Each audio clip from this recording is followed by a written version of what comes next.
Well, hello and welcome to In the Growth Space. I'm David and I am your host.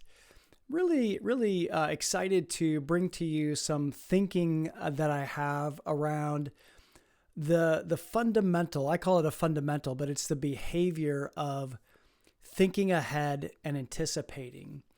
And I've been thinking about that lately. I wrote a note to my email community. And by the way, if you would like to get on that email community list, I would love to stay in contact with you and share some weekly wisdom, as I call it. So feel free to, I think there's a link in the show notes that you should be able to connect with me on the email community. And I'd love to have you there. Hey, and by the way, I would also just invite you to subscribe to the podcast so that you don't miss any episodes. We've got a good one coming up as well with Mark Miller again. So he was on right at the first of the year, and here in 2024, and he's going to be coming on again, talking about his new book called Uncommon Greatness. Really excited about that, especially because we're doing something new. So I'll talk about that here in just a minute. But the idea or the fundamental of thinking ahead and anticipating is a fundamental that oftentimes organizations that I work with on their culture, this is a basic fundamental or a behavior that they implement or they create in their business because it's important for their success. And interestingly, it's not just important for their success. I believe it's important for every leader's success. If you think about the idea, the concept that Toyota brought into manufacturing, the idea of Kaizen or continuous improvement. If you think about that word, Kaizen, it actually, the original means Kai means a change, and Zen means better. So it's change for the better. So sometimes people think about continuous improvement in terms of, hey, something's broken and I got to fix it. But really, it's about how can I make improvements? How do I make this better? Continuous improvement or Kaizen does not mean that something is broken. It really only sits with this question of how might I do this better? How might I make an improvement? How might I get closer to my goal or get closer to what I'll call perfection? There really is no perfection. But how do I get better? So whenever I think about this topic, I always think about David Brailsford, who is the British cycling coach who helped the British cycling team earn gold medals in the Olympics. And, he advocated just making a 1% improvement every day, day after day after day. 1% doesn't seem like much, but when we can continually look at our lives, our leadership, our team, our companies, and if we can make that small incremental change just every day, it makes all the difference. It compounds. It reminds me of when I was doing a lot of triathlons. I trained for hours and hours in my triathlon days. I often say that I am a recovering triathlete because for me, it became an addiction. I have to admit. And I guess there are, worse things that you could be addicted to, but I was truly addicted to the achievement, the growth, the improvements that I could make in each of the disciplines, in the swimming, in the biking, and in the running. And each day I had an objective. Each day that I went out on a bike, I wanted to get just a little bit faster. I wanted to sustain a certain pace a little bit more. I wanted to increase my endurance. I wanted to, just get better in my swims. I wanted to be able to get better swim times. It really was all about just self-improvement. However, there was this one race that as I'm recording this, I'm looking at a picture that's right in front of me that shows a 3-second differential between myself and my workout partner. And that 3-second differential, yes, by the way, I will say that it was me that was 3 seconds faster. I have to say that. Hey, 3 seconds is 3 seconds. And he and I used to always have this saying is like, look, pain is temporary, pride is forever. And so that 3 seconds means a lot. But that 3 seconds was all as a result of me practicing my transition times, helping my transition times to get shorter and shorter. And you know what? Going without socks means a 3-second differential. Just saying. So I just want to just encourage you, keep improving, keep looking for ways that you can improve and make things better. And, growth in our leadership journey, advancing in our leadership and growing in our leadership really means building on the fundamentals and getting really clear on the fundamentals that will move us forward. And I really believe that this fundamental of thinking ahead and anticipating is really foundational, and it's really important because it can help us to be better prepared. When we take time to think ahead and we anticipate future needs, we can address them now. We can address them in the moment, as opposed to waiting for something to go wrong. And when we anticipate future needs and address them today, it really prevents a lot of things in the future. So by thinking ahead and anticipating, we really can avoid the mistakes that often come from last-minute actions. I know that whenever I'm under the gun and trying to get something done and I'm hurrying, that's oftentimes when I'm making mistakes because I'm not thinking ahead and I hadn't planned for, whatever the situation is. And so solving problems before they happen is truly a leadership foundation and a leadership fundamental that I believe all leaders have. The part of this that's really hard, though, is taking time to think, taking time out of our day to think about the future, thinking ahead. When we take time out to think, in today's world, it appears, and sometimes I would say it even feels like we're not doing anything because everything, all of the action, all the activity is happening in our head. And so we have to shift our paradigm. We have to shift our thinking around taking time to think, because truly as a leader, that really is the best use of your time. All of the great leaders in the business world, in the world in general, take time out to think. And so I want to encourage you to put this into practice, put this into your calendar. And honestly, the more senior that you become in your leadership, meaning the more senior roles that you achieve, the more thinking is going to be required. And so you're going to have to block time to be able to do this. And so one thing I would encourage you, as a matter of fact, I just said the word and just what kind of, really triggered the thought. One thing to consider is blocking your time and budgeting your time for thinking. Create space to plan and anticipate and be able to just use blocks of time. So oftentimes we think that we need large blocks of time. And honestly, 15 minutes can make a huge difference. If you just take 15 minutes to plan and to think and maybe even jot out some ideas and some thoughts about a problem, a challenge, an opportunity that you have, that's going to help you to really get out of the weeds. And honestly, for any advancing leader, getting out of the weeds is really one of the biggest challenges. I have a group of leaders in an inner circle group called the Advancing Leaders Inner Circle.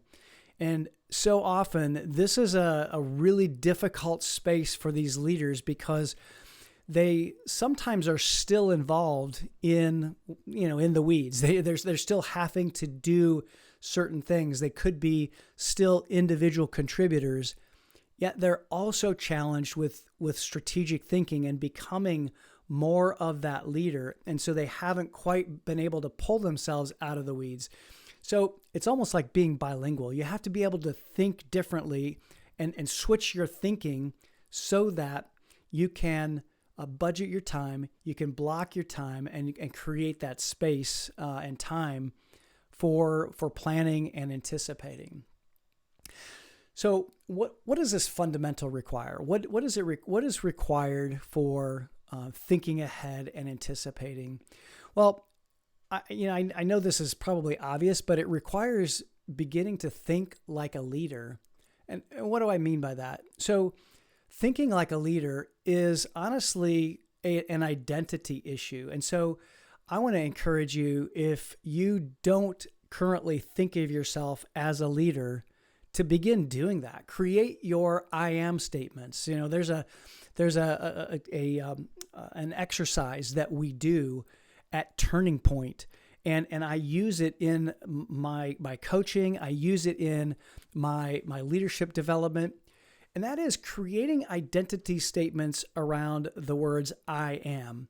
There is nothing more creative than the word of I am, because anything that comes after the words I am, your subconscious mind picks that up and accepts that as truth. So I am a leader is probably the first I am statement that you ought to incorporate into your identity statements. And I would encourage you to begin to write the I am statements that are required, the who you are at your core for where you need to be and where you want to go with your leadership, with your company growth, with your own personal growth even. So what are the I am statements that you need to create? I am a leader is, I think, the first on your list. Could be the next one is, I am disciplined. I am confident. I am growing. Whatever those I am statements are for you, I would create a list of them.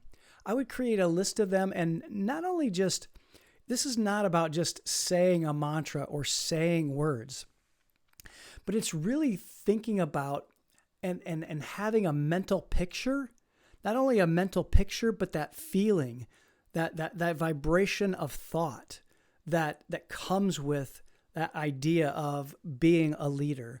So if I think of I am a leader, I have a picture of that in my head. I have the vibrational thinking around that. When I think about I am confident, I know what that feels like. I know what that looks like. And so I believe that creating these statements and creating a practice, even in your morning ritual, where you take one or two or maybe three of your I am statements and really embrace them for the day. Really, not only just say them, but feel them, see it and feel it, hear it, and observe yourself as being it. And so I think that's what's required for you to be able to think like a leader and to really see yourself as a leader. It's creating your identity statements. The other thing that I really believe that's required in being intentional about your thinking ahead and anticipating is really just being intentional with your time and your actions and creating time blocks and space blocks to be able to create the space for your thinking. And it could look like you're creating space for just resting. And you know what? Sometimes that's important as well. Getting your rest is really important as well. But being intentional with your time and with your time blocks around thinking ahead and asking yourself questions. What do I need to be thinking about on this particular subject, on this particular issue, this particular challenge? What do I need to be thinking about in the next few weeks, and what might come up for me in planning for any eventuality that's related to this particular issue. The other thing that I believe is required here for this fundamental of thinking ahead and anticipating is shifting where you're placing your attention. So, when we're an individual contributor, we're thinking about me and my and I, and really this is a shift in going from me to we. And honestly, it's really about how can I develop those people who I'm leading.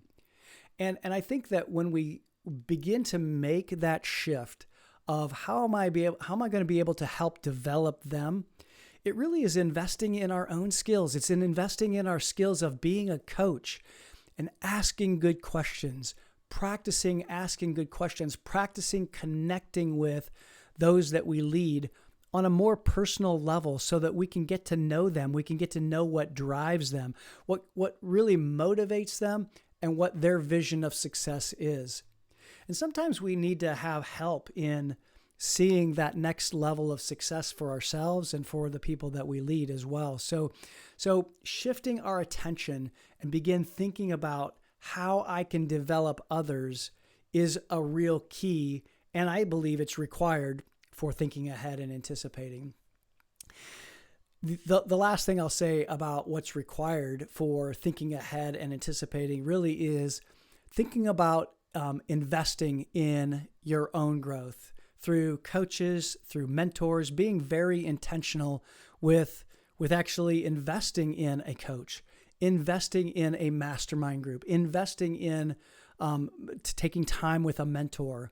That investment of time is going to return many, many fold. There was a recent Forbes article that really, I think it was the ICF, the International Coaching Federation, that talked about the return on investment for coaching. And it was something like 788% return on investment, because not only is it going to be helping the people who are being coached, but it's helping those people who are around those who are being coached. So it's a multiplication situation here. So when we invest in ourselves and we invest in our own growth and our own coaching and our own mentoring, it's not only helping ourselves, but it's helping the others who are around us.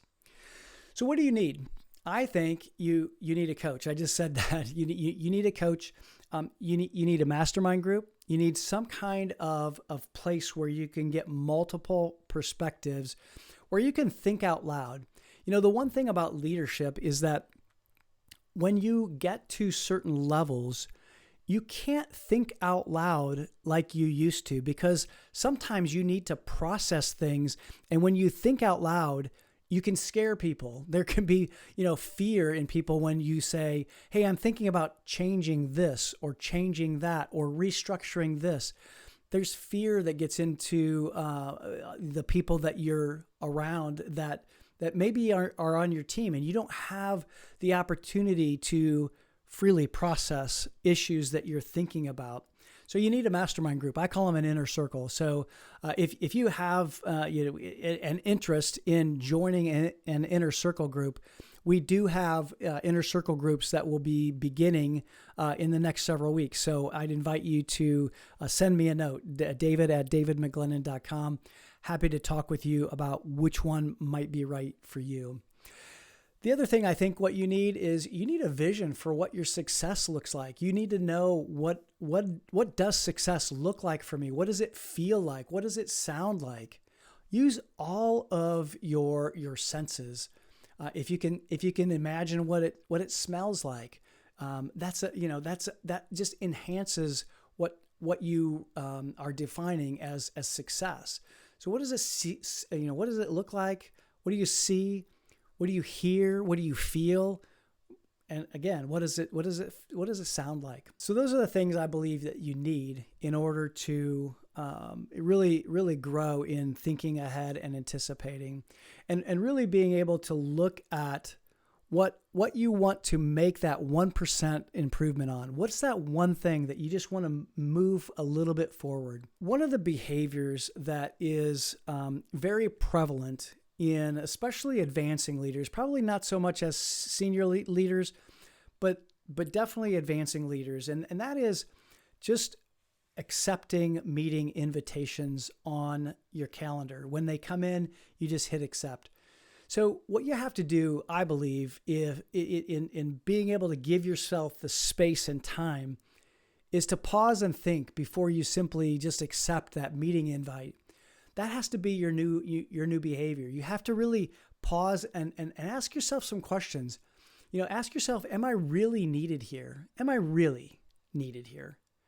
Do I have anything to contribute that would be of value? And maybe the most important one is, how does this help me make progress towards my goals and objectives that are a part of how I will be evaluated? So look at what's at stake at any meeting, and look at what you can bring. Look at anything that you're needed for, and what if you aren't there? What difference would it make? And how does this help me make progress towards my own goals and objectives? And so as you think about making space, think about this behavior and this pattern interrupt, if you will, in just accepting calendar invites. So make sure that you're being very intentional and thoughtful as you process each meeting, each time block that goes onto your calendar. One of the things that I like to do too in this thinking process is simply reflecting. And you've heard me say, you've heard it said that experience isn't the best teacher, but really evaluated experience is. And so one of the things that I like to do is take time out and just evaluate some of the experiences that I've had over the last several weeks, several months, maybe the last quarter. I do this on a weekly basis when I do a weekly review. And then I also couple that with a weekly preview, looking ahead. Then at the end of every month and every quarter, I take time to really evaluate. What did I learn? Where did I grow? And one of the things that I do too is I take each episode and I really evaluate, what did I learn? What did I take away from that? And so if I'm thinking about the past several episodes here on In the Growth Space, I'm reflecting on and being reminded that I'm creating my legacy. I'm creating my story every day. And it's important for me to share that story. Trent Spivey gave us a great process, and he has a great process for sharing that story through his company called Living Memory. And I think it's important as you as a leader, you need to share your story. You need to share your story with those that you lead, and you need to share your story of legacy from a personal perspective for those people who are going to come behind you as well. So I think that's a really important aspect and something that I learned from episode 23. Now, not only those that are coming behind you, but also those that you're making and creating relationships with in the now, in the present. That's so important as well. You have to be able to tell that story to the people that you're creating relationships with. And, and Alex Giannetti just really helped remind me of how powerful it is to network properly and to build relationships. And his book, that Great People Know Great People, and that concept was new to me 20 years ago. I didn't really know how to do that. And his methodology, his HANGS methodology, and if you don't know what that stands for, go back to episode 24 and check out that conversation with Alex, because it's a really great framework to help you to get to know people, to help you network properly, and really build a relationship with somebody in the networking process. And that framework really reminded me that relationships are everything. And then as advancing leaders and growing leaders, episode 25 with Marissa Levin just reminded me that being intentional with who is going to replace me when I make my next arrival point, man, that's so critical. Being willing to think about the next step for someone else. Again, that's part of this idea of thinking ahead and anticipating.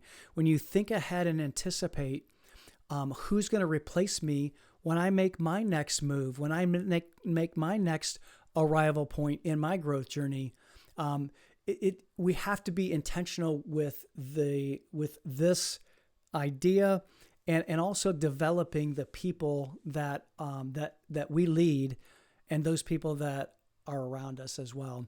So thinking ahead and anticipating applies to so many areas and so many facets of growth and leadership. And, then honestly, thinking about and being exposed to new ideas. For example, in episode 26 with Dan Zugel, that helps me to become a lifelong learner, a better lifelong learner. And honestly, if you're a business owner and you listen to that episode, make sure that you go back and go back through it and see if an employee stock ownership plan is something that would help you in your own succession and transition planning. It makes a lot of sense from a legacy perspective. So stepping back and preparing has always served me really well. The more prepared I am, the more able that I am to improvise when the time comes for just approaching a situation that I've never been in before. Because if I prepared, if I thought ahead, if I have anticipated, I may not have anticipated everything, but by thinking ahead and thinking of other variations of what could happen, what might happen, how might I need to be prepared, how might I need to schedule my time, that helps me to be ready to improvise. And so having the fundamentals of thinking ahead down, it helps me. And thinking helps me. Thinking helps me to do so many things. It helps prepare me. The reality though is that thinking is hard work. And there's a lot of people that won't do it because it is hard work. And it's hard work because our minds can go in a whole lot of different directions. But when we create focus and we create the time and the space, thinking is going to separate you from simply good leaders to move you towards being an excellent leader and really helping you to get into what we're going to talk about with Mark Miller in Uncommon Greatness. It's uncommon that people separate themselves and actually think and to think ahead. And that's really a lot of what we're going to talk about with Mark. He's got 5 fundamentals of uncommon greatness. And I cannot wait to have you hear Mark talk about this new book of his. This is round 2 for Mark, and I'm so excited to have him on. We are doing something totally different with this particular episode. We actually are going to have a live quote studio audience or a live Zoom audience to be able to not only hear the conversation that he and I have, but then at the end, we're going to have people ask questions and really be able to ask Mark about these 5 fundamentals. And so honestly, anytime somebody talks about fundamentals, man, I'm all in.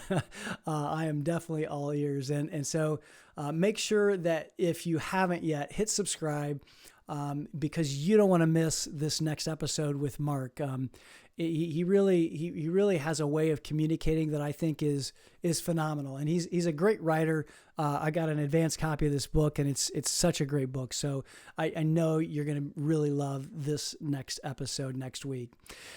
So thank you so much for tuning in. I look forward to seeing you next episode.